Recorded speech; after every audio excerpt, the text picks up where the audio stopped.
Buong ningning na ibinahagi ni Sanya Lopez sa isang panayam na matagal na niyang pangarap na makatrabaho sina Sam Milby at Paolo Avellino, na pareho namang hinahangaan sa industriya. Aminado ang aktres na pareho niyang itinuturing na showbiz crush ang dalawa.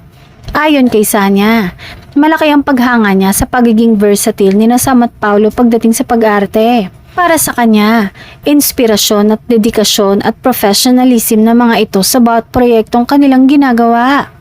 Sa eksklusibong panayam, tinanong si Sanya kung sino ang pipiliin niya sakaling mabigyan siya ng pagkakataong makatrabaho ang isa man sa dalawa. Agad namang umiti ang aktres bago nagbigay ng kanyang tapat na sagot. Aniya, dahil si Paolo pa lamang kanyang nakakasama sa isang proyekto, siya ang nais niyang makapartner muli. Ayon pa kay Sanya, marami pa siyang gustong matutunan at ma-experience kapag muli silang nagkasama sa harap ng kamera. Dagdag pa ng aktres, itinuturing niyang idol si Paolo pagdating sa pag-arte. Humahanga raw siya sa lalim ng emosyon at natural na pagganap nito.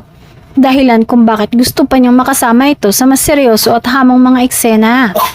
Sa kabila nito, nilinaw ni Sanya na bukas din siya sa posibilidad na makatrabaho si Sam sa hinaharap.